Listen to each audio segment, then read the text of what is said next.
Now we're working.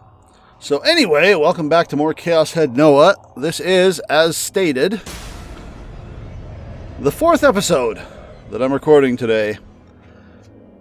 Got to take advantage of the days off, because I'm not sure actually when I'm going to be able to record another episode in the near future. But we are seeing a lot today. Oh boy. Rumble on our rooftop. Senna trying to kill us. Instead, attacking her father, or what would be assumed to be a delusion of her father, to make an opening to throw her off a rooftop. So now she is pulling an Ayase, only now much higher, and I have a feeling the flower bed is not going to help this time. What's going to happen here? Maybe Kazue can help out, or maybe Remy can demonstrate some skill that we were not previously aware of, because Remy is also coming out with being more aware of D swords and IR2 and other stuff than she was previously letting on, including revealing her swords and saving our ass. And our ass desperately needs saving, because again, we're the only one around that doesn't seem to have one of these damn swords. Kazupi is just sitting back watching and entertaining herself. I don't think she's happy about the fact that Senna got thrown off a roof, but we haven't really gotten a reaction from that yet. Other crazy things happening. A dead zone in a hospital that made us freak out. Hazuki, I believe her name is, the nurse, drawing sketches of our impaled crucifixion man. The culprit of the New Gen cases apparently been arrested, or at least the culprit of the 3rd incident. Lots of stuff going on, and again, we are moving toward a breakneck conclusion here. Senna's case, a broken neck literally, possibly. I believe the next chapter is the last one. We're headed for some kind of ending. We're not going to get a real ending until later, but we're definitely headed towards something at very high speed in Senna's case, so let's find out how that concludes.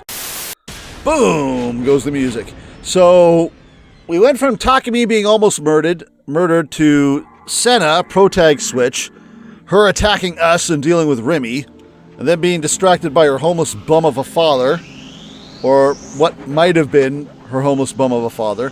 Maybe no one else saw that. We'll have to see what their reaction was.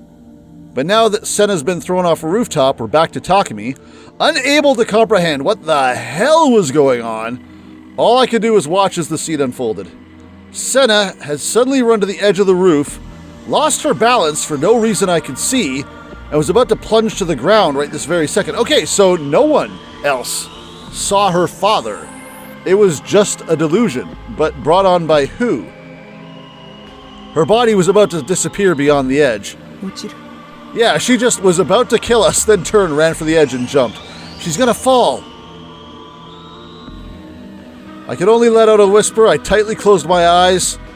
If we save her life, she won't try to kill us, right? She had committed suicide. Senna had intentionally dove to her death. No, noted she did not. But it sure looked that way, didn't it? I didn't understand why. As if I could understand. She'd assaulted me out of nowhere. Serves her right. Okay, so no flower bed for you, bitch. That girl had just been yet another enemy. Kazupi, you gonna help out? Maybe Remy? Someone do something? No matter how long I waited, the resounding splat of her body hitting concrete did not come. Did Remy maybe run to the edge and catch her? I timidly opened my eyes and tried to see what was going on. And I just got the exact same CG as before. Senna wasn't falling. Instead, she was on her knees. Did Senna save herself?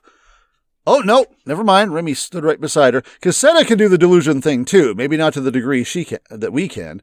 She was holding Senna's arm, though. Remy was holding Senna's arm. Had Remy saved her? Is Senna crying? Senna threw her D-sword away and started crying like a child. What the hell was even going on anymore? From my perspective, it had looked like Senna had tried to die of her own volition. I'm sorry for making you see something so painful. Oh, are you the one who created that? But I really had no choice. Remy had done something to Senna. That was her delusion. The usually bright and happy girl I was used to felt like an entirely different person now, because she basically is. A brooding face, sorrowful whispers, quivering eyes. The girl standing over there wasn't the Remy I knew. Sakihara-san! A voice reverberated in my mind. Kazubi hadn't moved from her position on top of the container house, meaning she was still staring down at us. Kazubi ain't done shit. She's just sitting there watching. It's all done-y-donezo now, righto? Everyone done fighting? If Sakihara-san's gonna try to clunky splatter thwap Senna-san, Kazubi's not gonna let you. If you do, Kazubi will smash you up into teensy-weensy pieces. A chill ran down my spine. Kazubi was speaking with her usual airheaded anime-esque tone of voice, but the thing she was saying was deadly serious. Boy, you didn't do nothing while she was trying to kill us or running for the edge, huh, Kazubi? Yes, I'm done. Yeah, is Senna done? I was never planning to do anything to Aoi-san to begin with, so she ran for the edge. If that was your delusion, then why did you try to throw her off the edge? So you could just save her and disarm her? As long as she never sees Taku again, I'll let her go. She may not be keen on that. That's completely impossible. I mean, Kazubi and Senna-san and Takumi-san are all friends. Oh yeah, we're super friends. Super duper friends. We're just hanging out playing Smash Brothers, right? Right. That's righty right. Right, Takumi-san. It's not up to me, Kazubi. Sorry. I think we need to clear that with Senna. The gears in my mind refuse to move. If someone told me that everything that had just happened was a dream, I'd probably believe them just like that. Come to think of it, why had Senna attacked me so suddenly? Was Senna my enemy after all? It's all your fault! Senna is crying. Are we going to get a sprite or a CG of that? Senna raised her head as she sobbed. She made no attempt to wipe away her tears, and stayed on the ground where she had fallen to her knees. Her gaze was fixed on me. It's all your fault that my family... Yeah, I'm going to need you to connect some dots for me here. I was completely bewildered. She was launching nothing but raw emotion at me. What the hell did she think I'd done? I hadn't done anything. I hadn't screwed with anyone's lives. And I certainly didn't know a damn thing about Senna's family. I was as harmless as could be.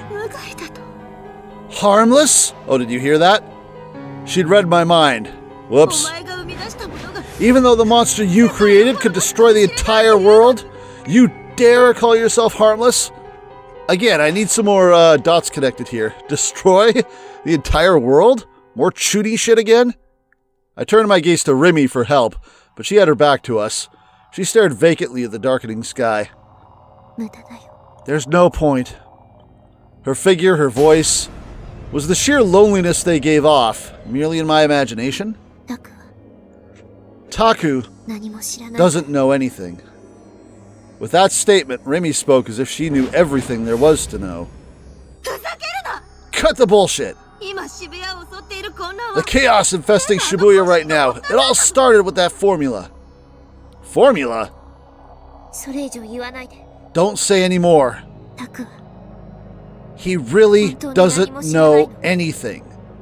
From the sound of it, she was talking about me, but I couldn't follow the conversation at all. Us knowing is going to awaken something, naturally. Is this the formula? Is this the thing you're not supposed to know about? This formula? This formula right here? Kazubi leapt down from the container house, holding my essay in her hand. Yeah, that. She held out the back of the essay to us. I saw what I doodled on it back in elementary school. IR2. The chaos infesting Shibuya right now had started from this? Talk about an absurd accusation. There was no way in hell some random doodle could affect anything, let alone of that magnitude. I just doodled the thing on a complete whim when I was bored or something. Probably. It was a long time ago, so I didn't remember it all that well. But I did know there was no real meaning behind it. I just copied down the numbers I'd seen in a dream. It was a dream related to whose eyes are those eyes, which I'd written about on the front. I'd used those words all the time since before I'd even written it, and whenever I had, it would all take shape in my dreams more and more. Within one of those dreams were those numbers. Foon to the square root of 10 times int to the square root of 40 equals IR2. After a while, Senna wiped the tears from her eyes. Now they were a deep scarlet. While still on the ground, while still hanging her head down in regret, she formed a sentence.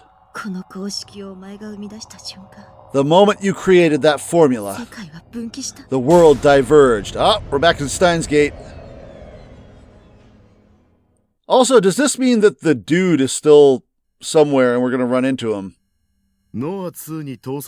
Also, back to these guys.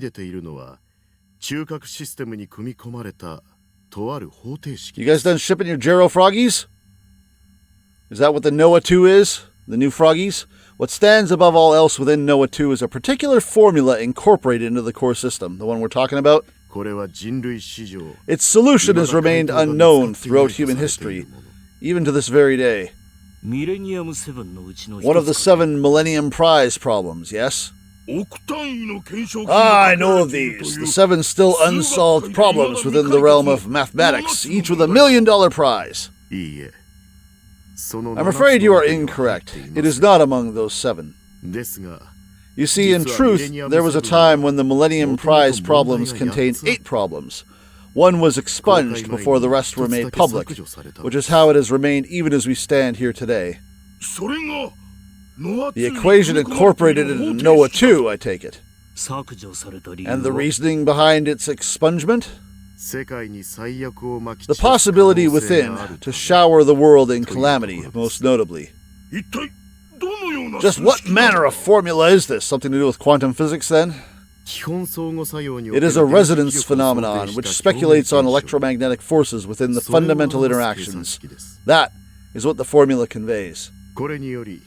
In turn, it has elucidated an unknown force, one which manifests through local interactions between established electromagnetic pulses and receptors.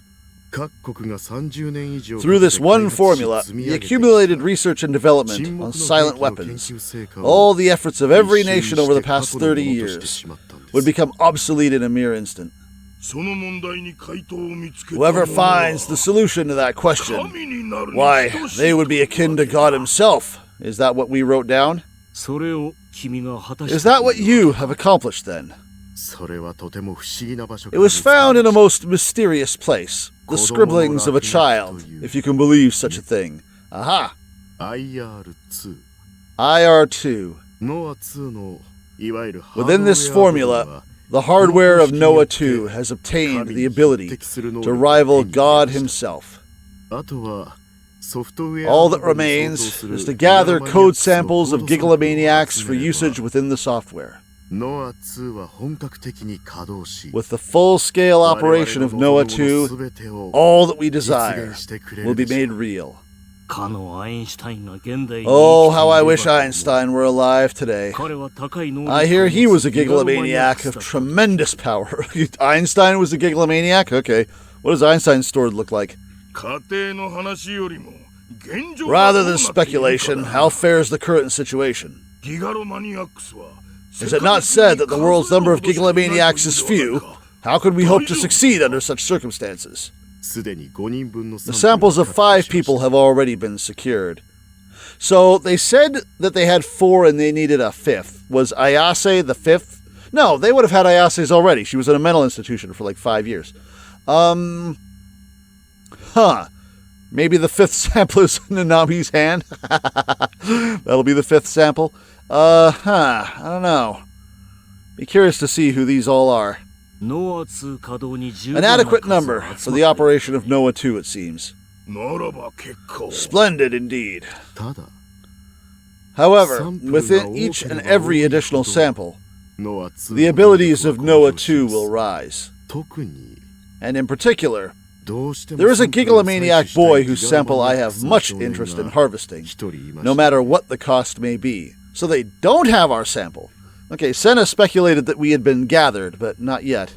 Be that as it may, any delays that face our project will not be tolerated. How have they not gathered our sample? We were in the hospital 5 years ago. We were in the hospital like a couple of weeks ago. What milestone do you believe shall mark NOAA 2 entering full-scale operation? The final experiment prior to operation.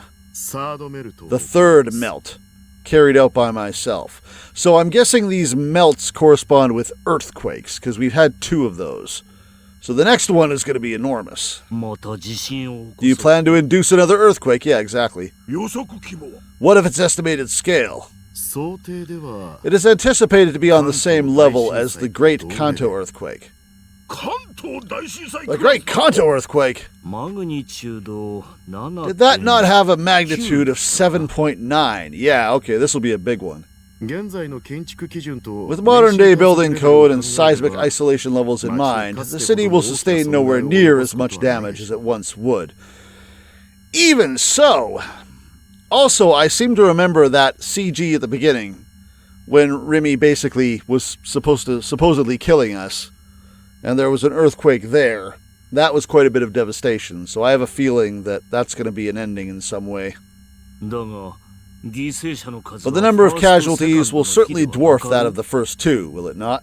If in line with our estimates, it will total approximately 5,000 people. They're just casually going to kill off 5,000 people for their experiment. Although I must say, that estimate is optimistic. Are there any questions? I expect you'll be taking responsibility for this folly. Shall I carve out my stomach and perish before your very eyes? This is the final experiment. When the time comes, and the third melt has produced the results we seek, NOAA 2 will see perfect completion. So yeah, we're close to whatever the end of this game is, at least for the ending we're shooting for. The world's possibilities will then be in our hands.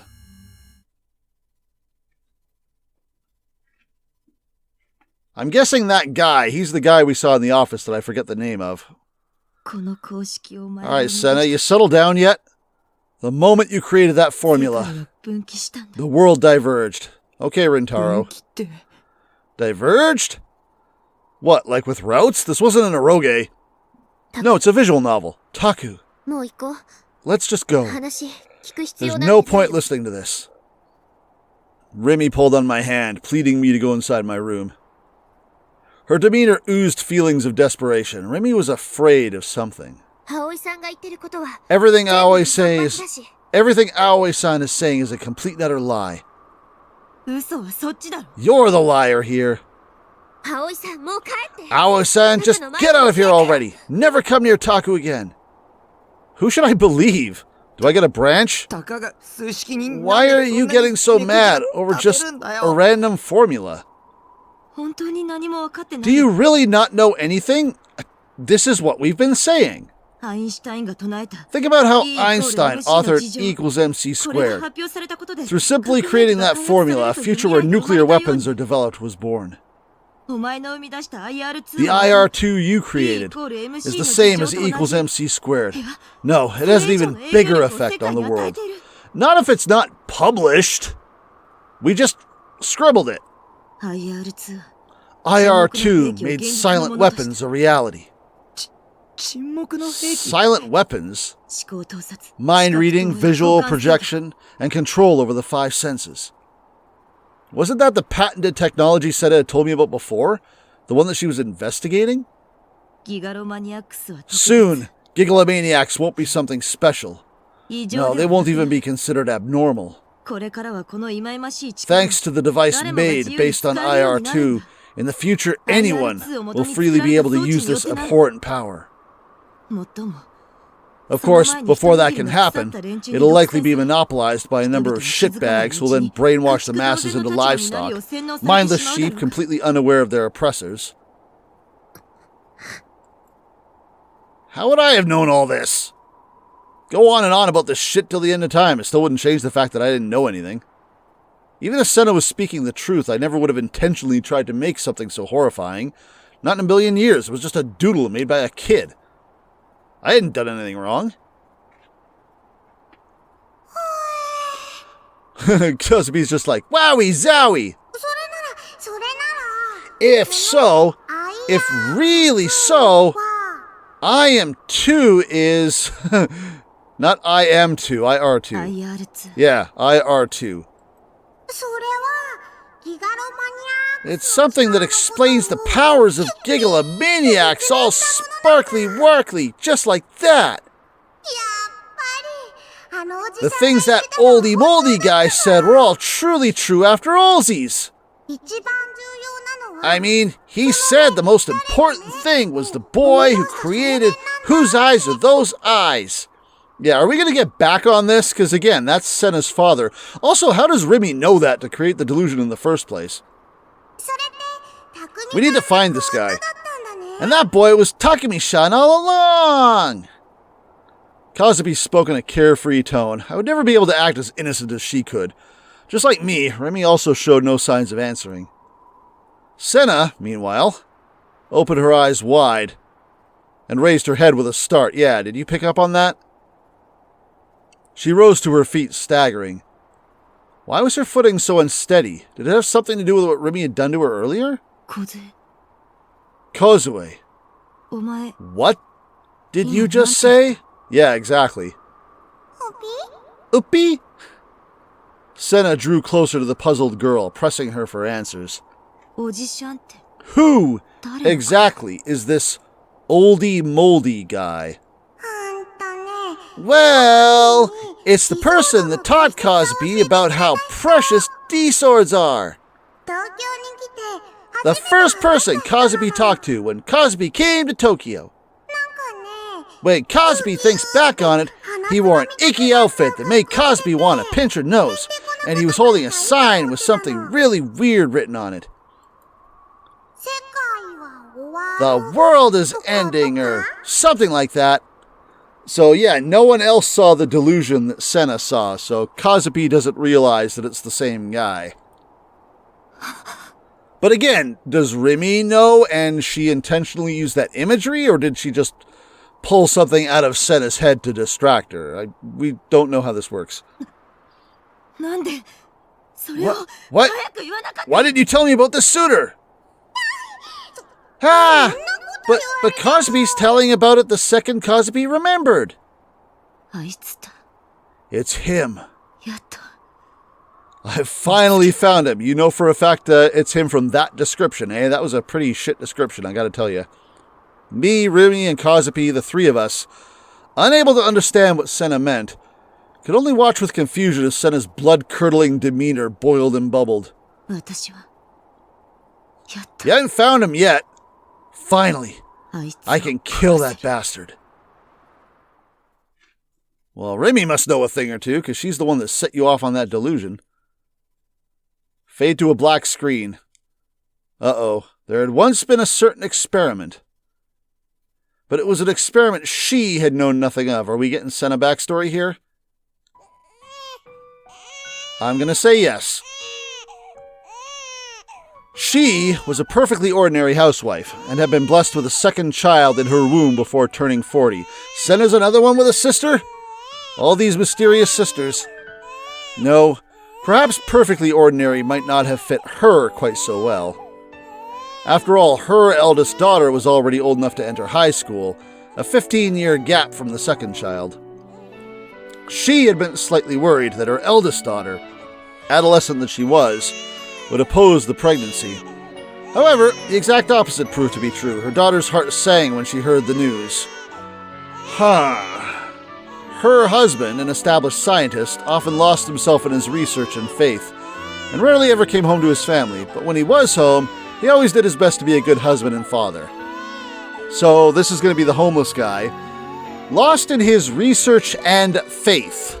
So is he going to be part of this church? And who's going to be the older sister? I'm trying to think of women we know in that age bracket. Could it be Hazuki, the nurse? Could she be Aoi's older sister? I can't remember what Hazuki's hair color is. But if she is the older sister and she's part of that church, that would connect some dots. So while she housed some dissatisfactions, they would never surpass the love she held for her husband. Her second child was delivered without issue, a healthy girl of 2,579 grams. Who uses a measurement like that? She named the child Mana. Okay, never mind. This is different. Soon after, her husband was unfortunately made to transfer far away. Okay, so maybe the eldest daughter was Senna. That would actually connect some dots as well. Okay, that makes sense. Mana is the daughter here. Her husband was unfortunately made to transfer far away. Her husband held no capacity to support himself with even the most basic of life skills, forcing her to ask her stable daughter to go with him and tend to her father's needs. Oh, really? Since she was now living completely alone with the newborn Mana, they then opted to move to an affordable company housing as per her husband's plan. She, why is it always in quotes? She had initially been living in an apartment within the suburbs, but this made transport inconvenient. The new company house, however, was in the best area in Shibuya, and many of her husband's colleagues' families lived close by. Her considerate husband claimed that because of this, there would be nothing to worry about in her times of need, including when she needed help with the baby. Every room in the company house was spacious, and she particularly favored the bedroom. One wall was home to a large mirror, and the opposite wall had an even larger window. From there, she could view the luscious greenery of Yoyogi Park. She then went on to quickly befriend a housewife living close by, and received extraordinary treatment from the company, namely, being provided a housekeeper. She was proud of her husband for holding such an important position within his company, one that allowed her to live in such a luxurious way, and so her life without worries nor dissatisfaction continued. 2 years passed. While Mana had experienced delayed growth, she had grown into a healthy child, all while not contracting any major illnesses. She was a very pampered child. If she did not cradle Mana in her arms, the girl would start crying in a voice so shrill it could shatter even the thickest glass. Regrettably, she had fallen ill about a month prior, a particularly grave symptom with a fierce tinnitus, something she suffered from throughout most hours of the day. Fortunately for her, the housekeeper and the housewife next door were more than willing to assist her with taking care of Mana. Regardless of the help she received, she was essentially joined at the hip with Mana and was never able to part with her, even for a moment. Even when going to the bathroom, even when taking a bath, if a thought were to even cross her mind about having the housekeeper cradle the baby for a short time, Mana would detect these intentions and immediately burst into tears. Okay, so the hints of a little bit of an ability here as well. Contrary to what one might surmise, she actually found endearment in how much Mana clung to her. But due to the inseparability of the two, she continued to live a life where she could never take even a single step out of her own home. Her lifestyle was entirely supported by the housekeeper and the housewife. For her, meeting the two had become her true saving grace. However, over time, something odd began to happen with the two helpers. During a friendly chat in the living room that had occurred a week prior, the housewife had spontaneously vomited without warning. Well, that's not good. Paying no heed to the confusion she showed, the housewife then rushed outside. She had not seen her since, leaving her to worry that she had perhaps fallen ill. Concerned, she decided to ask the housekeeper if she could check on her. As the housekeeper left that day, she made her request, concluding with an, "I'd love your help tomorrow as well, dear." And yet, when the housekeeper heard those words, she suddenly burst into tears, and could only nod again and again as she departed. And then something happened. The tinnitus that had been tormenting her became so fierce that night, to the point where it felt as if her head itself might split apart. She tried calling an ambulance, but the line refused to connect. These two helpers weren't helping so much as you thought they were, huh? She then tried going outside to ask the neighboring housewife for help, but even that proved too much for her. Throughout all of this, her daughter had continued to cry incessantly, further agitating her pain. In order to endure this terrible pain, she embraced her beloved Mana, and as she did so, both the tinnitus and the crying abruptly stopped. The pain in her head vanished just as suddenly, almost as if it had never been there to begin with. She then looked down, only to see that the child she was holding was now a mummified corpse. Well, that escalated quickly. In spite of how heavily it had been crying up until that very moment, the body had suddenly become a desiccated, rotting mound of flesh, one that gave off the most repulsive stench. And so before she could even realize it was all an experiment, her mind broke. Well then, that wasn't cool. There had once been a certain experiment, but it was an experiment that ran different to how he had hypothesized. Oh!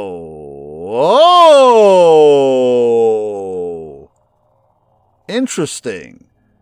He was a scientist at Psy'Min Technology, a follower of the Cosmic Church of the Divine Light, the man at the center of Psy'Min's strictly confidential Project Noah, and the man that had deciphered the Fun 10 Int 40 LR2. So, literally, she was just kind of in the Matrix, I guess. He had offered his wife on the verge of childbirth as a test subject for the experiment. While that had been an instruction from the founder that he revered, it had been just as much his own suggestion, all to ensure the success of the experiment. It was christened the Mana Experiment, after the codename given to their second daughter. His eldest daughter of 15 was placed at a Cosmic Church of the Divine Light institution, all while he observed his confined wife and infant child for 24 hours a day. Okay, so either Senna was the one he placed in this cult, which would explain why she hates it, or this baby is Senna, which isn't necessarily the case considering her name is Mana, but we'll see how this goes. His wife had been led to believe that the place she resided in was a company house, but in reality, it was a test site that Psy'Min Technology had prepared, a site containing the Noah 2 prototype he was developing. Mind reading, visual projection, and control over the five senses. In order to research the effects of such practices, he locked his wife and daughter, Mana, in the site as test subjects. I believe the same helmet Fess was wearing as well, by the way. Can we just recognize that for a moment? Not much was known about the effects of electromagnetic radiation on the human body, so he very much intended to halt the experiment immediately if his wife or child showed any strange abnormalities. Does mummification count? The experiment was then met with an unfortunate accident soon after it began. Mana passed away at 1 month of age. Her cause of death? Unknown. Oh, so they just kept up the experiment with a fake Mana hallucination. It was an accident nobody could have prevented. He was overcome with sorrow and attempted to bring the experiment to a close, and yet such a thing was not permitted to him. Do you not find it rather intriguing? Those were the words of his employer. His employer was referring to the bizarre sight visible within the experiment. His wife did not seem to recognize Mana's death as real and instead treated her remains as if they were still her child. In her eyes, Mana had never died. But in truth, these things were all a simple projection, a reality only she was privy to. This was an effect of the Noah 2 prototype, and in a certain sense, the situation provided an optimal opportunity to test its capabilities. Consequently, he had his wishes disregarded. Eventually, even he came to think that continuing the experiment would be best, for his wife's sake. Looking upon the one-way mirror, so this is the big mirror that his wife mentioned, his wife would embrace the corpse of their child and live her every day in blissful happiness. And this is probably why Senna is so opposed to the idea that ignorance is bliss. She would gaze through the window toward the greenery of Yoyogi Park, but in reality the window was a mere wallpaper, and the scenery a projection. And yet, she simply smiled at the view, all while gently tending to her child as she cooed. Staff belonging to the research team would take care of his wife, with one playing the role of a neighboring housewife and the other a housekeeper. As long as the experiment continued, her mind would never break. As such, he told himself that this was all for his wife's sake. Though in truth, perhaps his mind had broken far before his wife's ever could. At some point in time, his goal had changed from completing Noah 2 to forcing his wife to continue living an endless dream. After continuing the experiment for 2 years, his employer suddenly announced an end to the project. We have obtained sufficient data.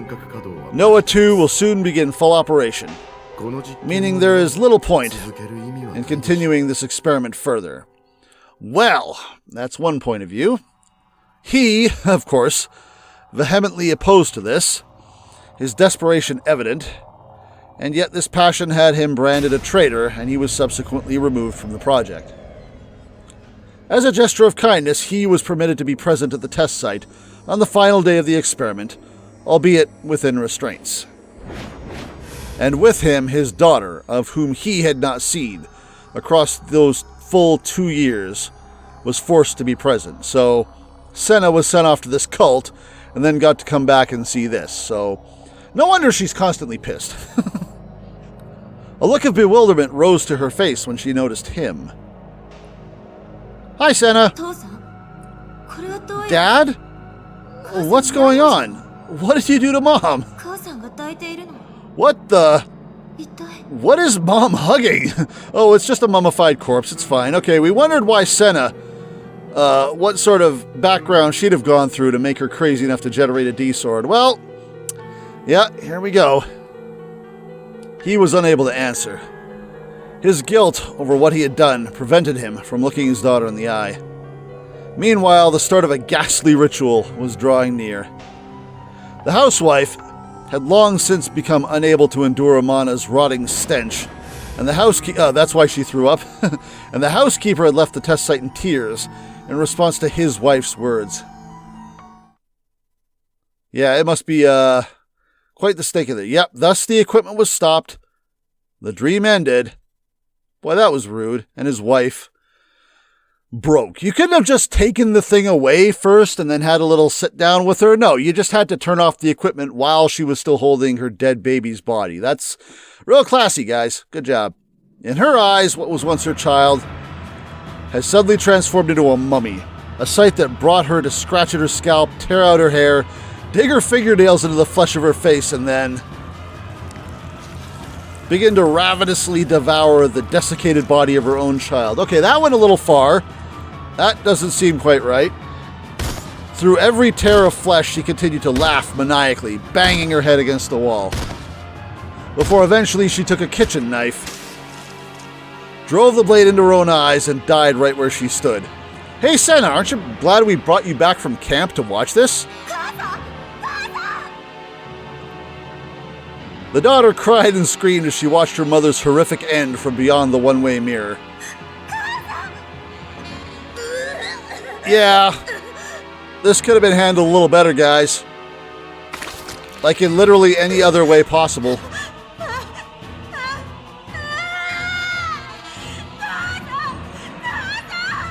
Yeah, what she said.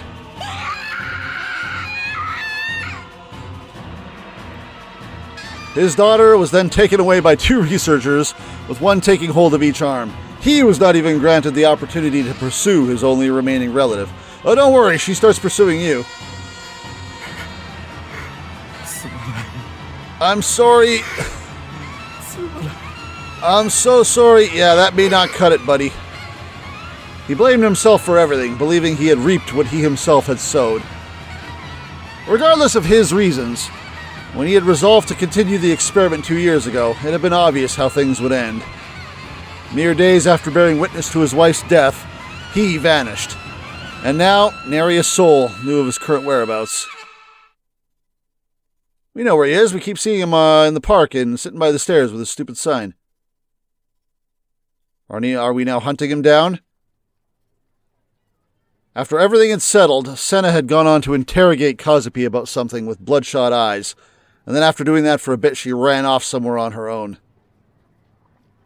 Considering she's been patrolling Shibuya for like every day, I'm amazed she hasn't actually found him. Surely she recognizes him. Kazupi had chased after her, but I, meanwhile, had just been staying put, still incredibly confused as to why Senna had become so obsessive all of a sudden. And now, I was trudging to, holy shit, Shimo Kitazawa. My parents' house was only a short distance away. Walking from my base to it took less than half an hour. Could Nanami be there? Though not as busy as Shibuya itself, the roads to Shimokitazawa were fairly crowded. Is Remy with us? I was still being hit by the aftermath of that Esper debacle. Namely, some passers-by looked at me with mocking sneers, while others even took pictures of me on their phones. Overwhelmed by embarrassment and humiliation, I hurried along the road to home.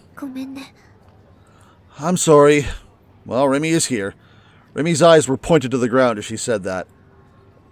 She was walking a bit behind me, and in the time we'd spent moving along, she'd already repeated those words over 10 times. I mean, she's got a lot to apologize for. She definitely clearly knows some stuff, and not even counting the time we spent seeing her with Shogun, she has clearly been hiding things. And I ain't talking about the swords. I'm sorry for not saying anything. You laughed at us when we talked about the swords. You bitch. No matter how much she apologized, I had no way of answering. I didn't know anything about Remy. Nothing had changed ever since we'd first met. And yet, she'd supported me. She stayed by my side. But at the end of the day, there was still so much I didn't know about her.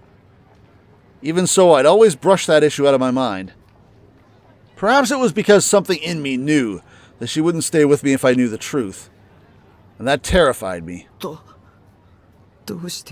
Why do you stay by my side at all? I worked up the courage and asked her what was on my mind. I asked her the reason why she would stay with a guy like me. Was it because she was trying to lure me into a trap the entire time, just like Yua had? That's a possibility, and yet despite my suspicions, the answer she gave was nothing of the sort. I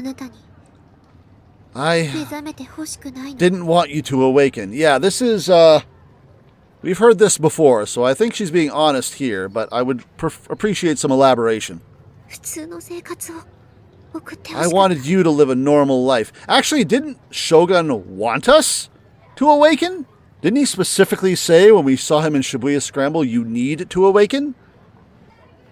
So those two know each other, but they're in disagreement. I mean, we saw them disagree the last time we saw them, but we need to know the whys of it.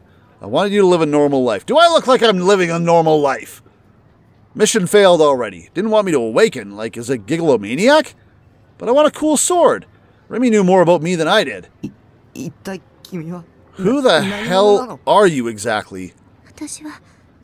Yeah, I want an answer to this too. Remy hesitated a little. I'm someone who really does think of you as a friend, Taku. That's not going to cut it. And I want it to stay that way. In other words, she was telling me to stop pushing? But there was no way I could stop there. Am I a gigalomaniac? You are. But you also aren't. Well, which was it? Was she trying to dodge the question? If I want cryptic answers, I'll go visit Ayase again. Did you know about IR2? I'd only heard about it. She didn't say from who. Is what Senna said true? Which part? No, it's all lies. I don't believe you. Yeah, lies. Telling me it was all lies was a lie in and of itself. I could tell just from looking at her. I agree. You. I was about to ask more, but I held my tongue. Are you my enemy or are you my friend? Depending on the answer, I might not have been able to stay with Remy, so I didn't ask. You might want to know that, though. If I pretended that nothing had happened, I could keep on deceiving myself just as I had been up until now. That way might even be easier for me, happier even. Okay, that's what I was going to do. I was going to keep being ignorant and keep living a lie told by Remy. Oh, no, ignorance is not bliss. Stop. Remy had saved my ass so many times already, so there was no way any harm would come to me if I did that. I deserve to live a normal life, just like she'd said. No, she wants to erase you. She doesn't want to just kill you. She needs your existence to be annihilated for some reason, to maybe negate the equation? I don't know. Thank you. I averted my eyes from her and swapped out my question for a few words of gratitude. For protecting me. Taku, can we go protect Nanami now? I still want to hear about the hand. I couldn't think of anything else to say, so I just continued walking toward my parents' house in silence. What are we going to find here? Seriously. My eyes were eventually met with a familiar alleyway. It was a quiet, secluded residential area. Every now and then I could hear the faint sound of a train in the distance. I'd known this specific chunk of scenery ever since I was a little kid. This was where I'd grown up. I'd walked to both elementary school and middle school using this alleyway. If I headed through the narrow alleyway in front of me, my house would be right there. I was scared of seeing Nanami again, but I had to know for certain whether her arm was still there. I stopped and took a deep breath to calm myself. And then, right when I was about to start walking again, I'm surprised Remy hasn't interfered with this in some way, because she's got to know something about this whole situation, as someone who is associated with Shogun in some way. Like, she's got to have some sort of comment. Like, she's not stopping us, so I wonder what her reaction is going to be. Or is she going to try to stop us now? Yeah, wait. Why do we want to wait, Remy? I turned around to see Remy on the verge of tears. Do you have to go? No matter what? Please, don't go. If you do, you'll never have a normal life. Is something we're about to discover going to put us over the edge in some way? What's coming? If you do, you'll never have a normal life. Something's going to trigger something. Is something going to happen where we get our sword? Again, Remy knows things. I don't want that for you. Yeah, well, I don't care what you want. What was that supposed to... How about we just go back? Back to your container house. I'll stay with you, as long as you want, Taku. We can go to school together, have silly conversations with Daishin together, go to a soba stand or a CD shop on the way home together. What's going to happen that pushes us over the edge? And again, why does Remy know? And what is her objective here that is motivating this? Like, we really don't know anything about Remy. It doesn't matter what. Let's just forget this and keep doing what we've been doing. I have to see Nanami. Seeing Nanami, she won't be there. I'm sure of it. Why was she so sure? Exactly. Or was it just another lie? Would something bad happen to me if I went home? What's going to happen, guys? This is our 4th of 4 episodes I'm recording for today. I have a feeling we're going to end off on a doozy. I don't want you to be sad, Taku. So you say. Can you just stop being cryptic for once? I've had enough. She was telling me to stay ignorant forever? I couldn't go on like this, pretending like I knew nothing. Of course I couldn't. Each and every person I knew just kept hitting me with non-stop cryptic nonsense. It never ended. I really did want to stay ignorant. I really did. If there's a reason I can't go home, then just say it. I'm so goddamn sick of all this half-assed cryptic bullshit. Sick of it? Did I have any right to say that? Wasn't I the one who always half-assed everything, who never said what I really meant? No. Everyone is being super cryptic, especially Ayase, but not only Ayase. Wasn't I the one who always ran away from everything? Yeah, I was. All the more reason to just keep doing that from now until forever. It was time to go home. Remy was right. I didn't need to see Nanami after all. Oh, really? You gonna do it? If I was planning on checking whether she had her right hand or not, then what the hell would I do if she didn't? Wouldn't that be all my fault? Nanami would hate me, resent me. All it would have done was solidify that I was a pathetic loser that couldn't even save his own little sister. If I left everything up in the air like it was now, I wouldn't have to be loaded with guilt. So, that was what I'd do. It was the optimal choice. Okay, we say that, but something's going to happen. Is Nanami going to run out? Don't look at anything. No matter how many mysteries come your way, ignore them. Shut yourself away from the world. You're a real troublemaker, you know. Man, we haven't seen this face in forever. I swear you couldn't do a thing if I wasn't around, big bro. Like, literally, when have we actually seen Nanami beside that one CG from the side with her wrist? I can't do it. Nanami's cheerful voice popped into my head. I just can't do it. If I ran away now, I wouldn't be able to face Nanami for the rest of my life. I wouldn't be able to go back home for the rest of my life. Taku? I clenched my fists. what's going to happen, and stepped forward into the narrow alleyway that led to my parents' house. I was less than 50 meters away now. What's it going to be? At first, I just speed walked, then I started running toward the home I'd been raised in. Are we about to find a few desiccated corpses of our own? Is that what's going to happen? 30 meters to go. Tension. Tension, guys. 20 meters. Fuck me. Something big. 10 meters. What's it going to be? 0 meters. And when I looked, the house I knew was not there. Was gone.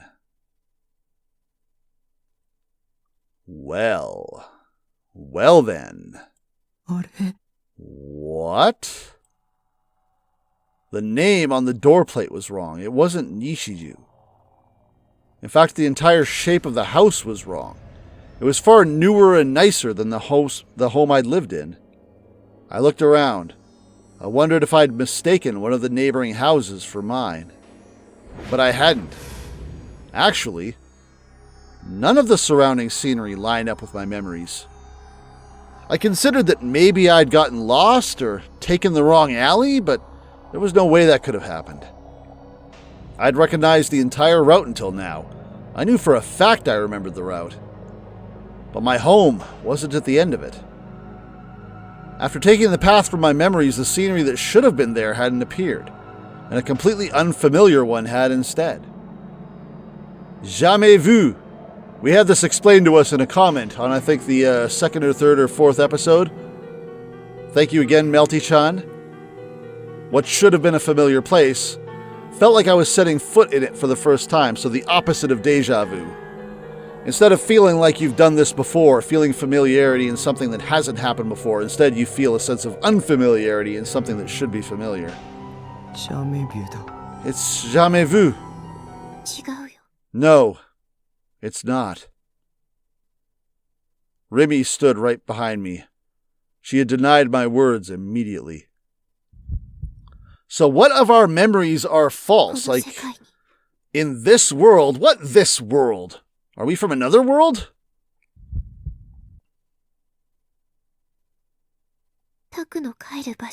You don't have a home to go back to, Taku. Well, that's going to make running into Nanami at school really weird.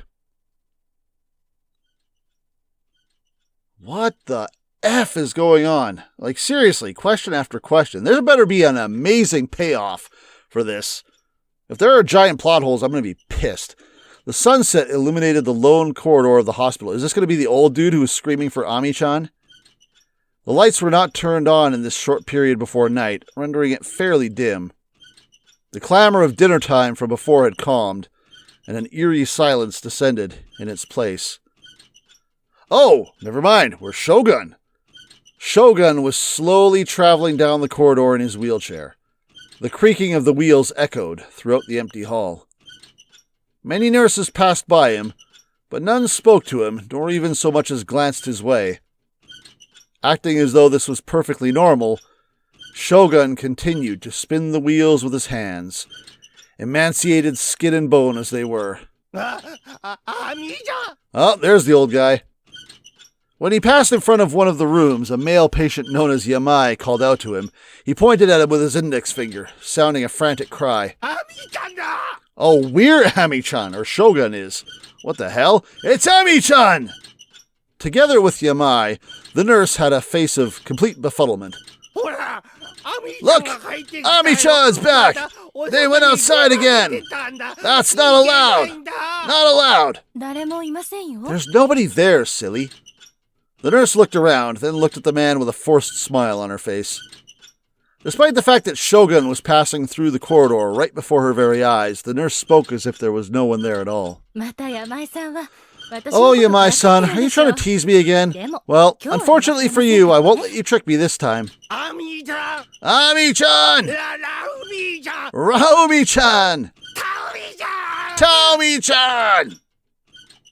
Yamai became increasingly worked up as he continued to cry out. Are we going to head for that black dead zone in the hallway? Shogun simply ignored him and silently turned right at the end of the hallway. I'm going to take that as a yes. Yup. The wall, which had been cream-colored up until that very moment, suddenly changed to black. And yet, even though that wall stood right in front of him, Shogun did not halt his wheelchair. So this is a dead zone that other people, I guess, can't perceive. Right before he was about to collide with it, the black wall suddenly vanished.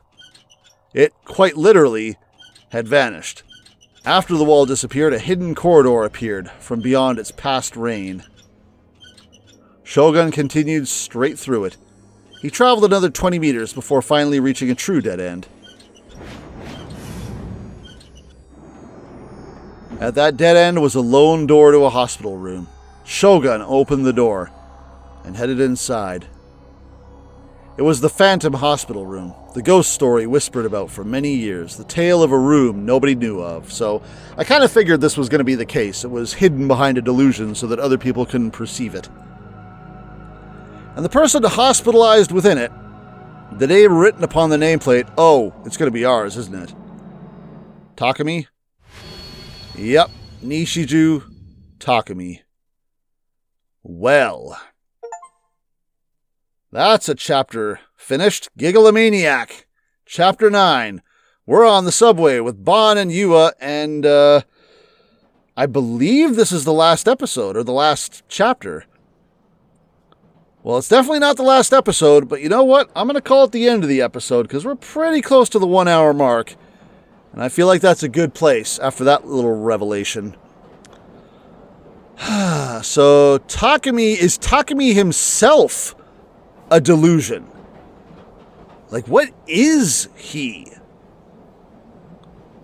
And what are you guys discovering? I mean, we're moving toward the end game here. I believe this is our final chapter. If it's not the final one, then it's got to be very close. We know major shit's about to go down with the new earthquake. Rimi has done her Rimi thing. We have major answers about where the hell is our family. Do they even exist?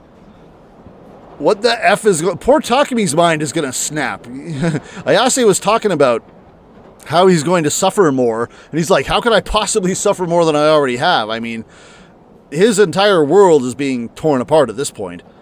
Like, whose building are you living on top of? Don't you get to stay there because your dad owns the place or something? Weird stuff. Weird stuff. What are the answers? What is the explanation? What is happening? I guess we'll find out next time. And by next time, I mean several next times from now, because we've got many endings to get our way through, but I'm very curious to see how this all plays out. We learned a little bit about Senna now, as I knew we would at some point. Bon and Yua are still a team here, which is a pairing that is interesting, but frankly I was kind of expecting. And what's going to happen? What have the Garo Froggies been doing?